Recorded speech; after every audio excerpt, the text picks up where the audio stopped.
The Exorcist is considered one of the greatest horror films in cinema history. It shocked, horrified, and delighted audiences on release and launched an entire subgenre. Now we have the release of David Gordon Green's Exorcist Believer, a direct sequel to the original. But just how well does it measure up?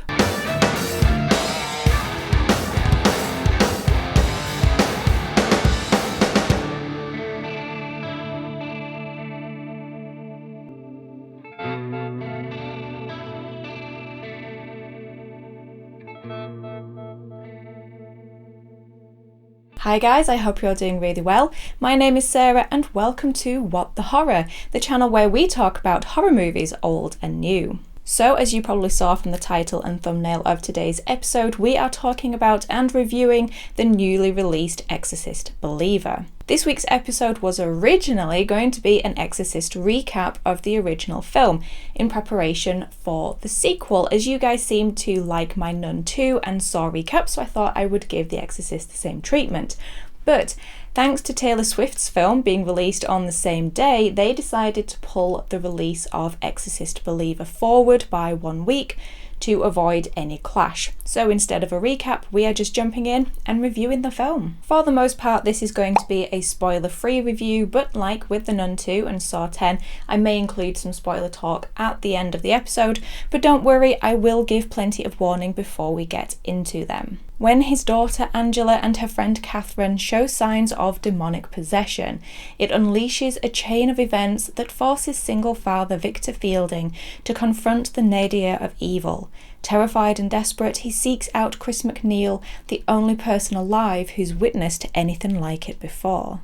Okay, so before getting into my thoughts on the film, first of all, I want to talk a little bit about the original film, production of the new film, David Gordon Green's involvement in the film, and future plans for the franchise. Then we'll get into the spoiler-free section and finally end on spoilers, with a warning beforehand of course. If you just want to skip forward to the spoiler-free section though, I will leave a timestamp either here or in the description box or both. A lot of you, even most of you, may know about the Exorcist franchise, but for those of you that don't know, The Exorcist Believer is now the 5th film in the franchise. The original film was released in 1973 and was based on the book of the same name, written by William Peter Blatty. 2 sequels were later released, each of, let's say, differing quality, and then 2 prequels, which are basically the same film, were also released. The story goes that Paul Schrader directed the first prequel, but the studio didn't like it and instead brought in Rennie Harlin to reshoot it.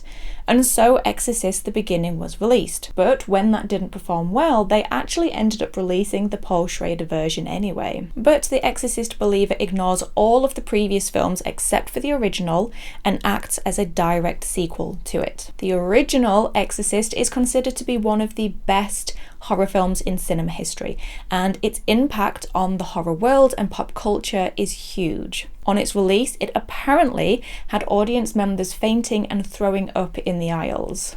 And I'm not sure if you know this, but The Exorcist was actually banned here in the UK for a while back in the 1980s when it had its physical media release. It was the highest grossing R-rated movie until 2017's It, and was the first horror film to be nominated for a Best Picture Oscar, along with 9 other nominations, including Best Director, Best Cinematography, Best Supporting Actor, Best Supporting Actress, and Lead Actress. And while it didn't win in these categories, it did win Best Sound and Best Adapted Screenplay. The late William Friedkin, the director of The Exorcist, always felt that a film should be, first of all, an emotional experience. He said, quote, "It should also inspire and provoke you and make you reflect," end quote. Now, the reason that I wanted to talk about the original film in this review of Exorcist Believer is to create a clear picture of the huge task that this sequel has taken on, that of trying to compete with and follow in the footsteps of The Exorcist. So, did it manage? It was announced back in 2020 that there would be a new installment in the Exorcist franchise. Then later it was announced that this would act as a direct sequel to the original and that David Gordon Green had been signed on to direct it. The The screenplay was also co-written by David Gordon Green and Peter Sattler, based on a story written by Green, Danny McBride and Scott Teems, this being the little trio responsible between them for writing the recent Halloween trilogy. Believer also sees the return of Ellen Burstyn from the original in her role of Reagan's mother, Chris McNeil. Back in 2021, it was announced that there were already big future plans for the franchise, as Believer was going to be the first in a brand new trilogy of films.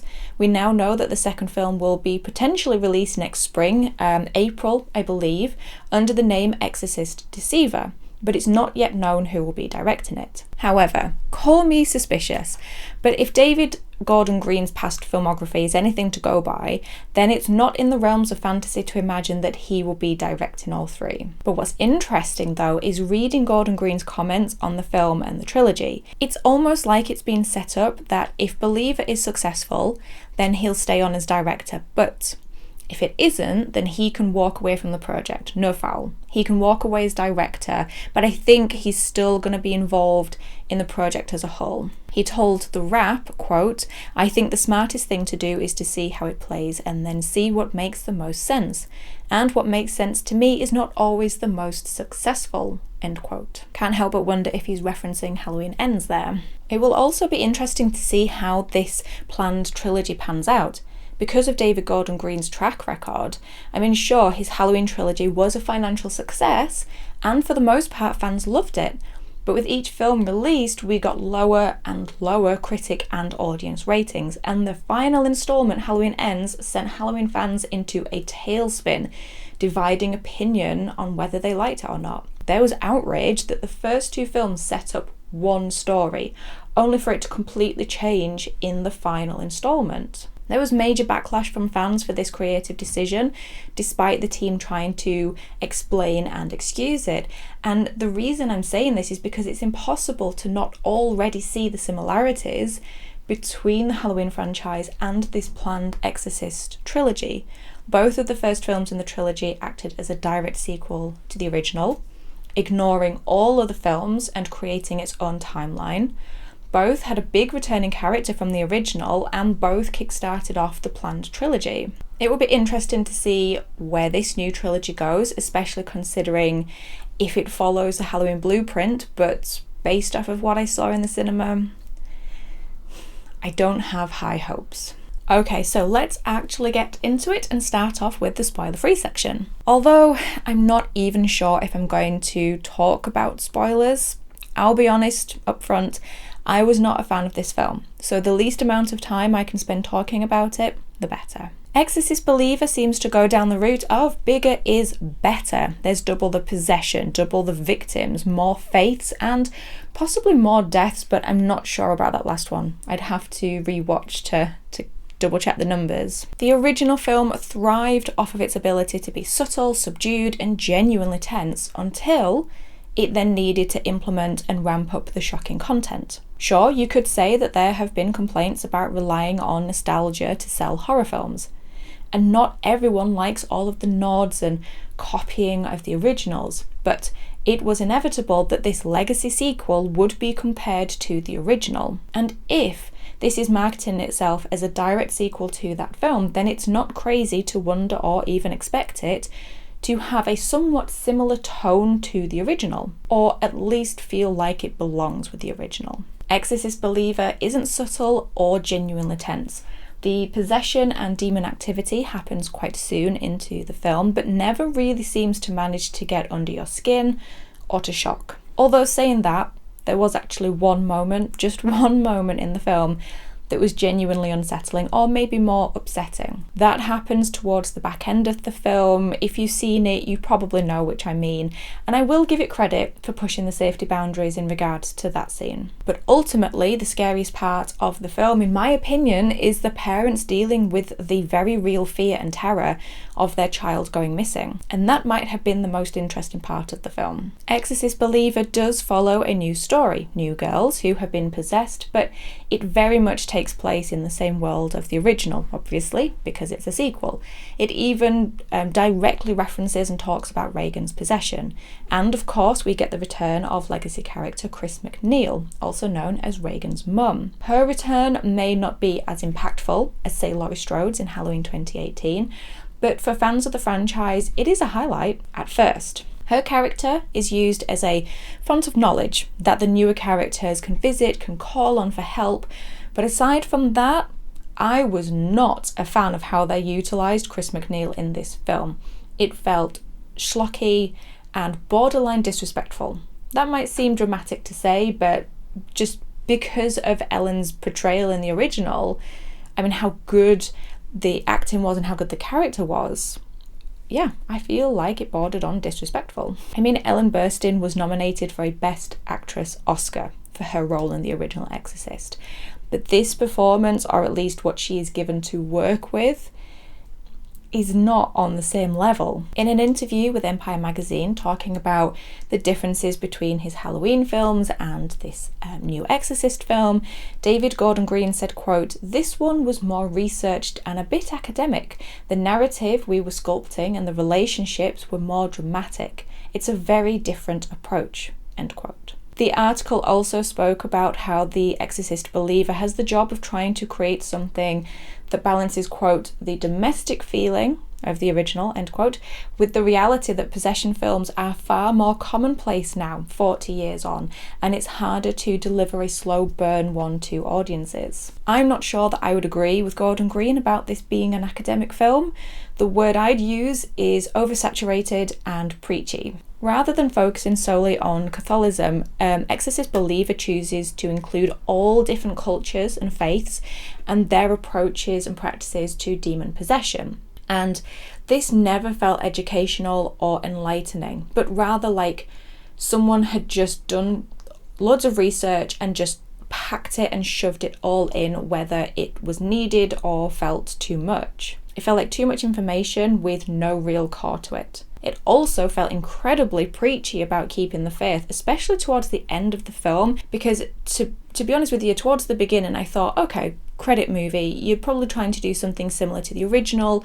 The two different parents over the two children, you have them representing the different side of faith. You have one that has faith, one that doesn't, and I thought, okay, so you're giving it balance, because you have to understand that your audience, not everybody is going to be one or the other. And so I thought, right, you've got people representing both sides. But by the end of it, it was just preachy about having faith. You must have a faith. Rather than the focus being on faith in God or believing in God, Exorcist Believer focuses on faith in other people. And apparently, according to the film, the reason to go to church is other people, how to get the West stronger.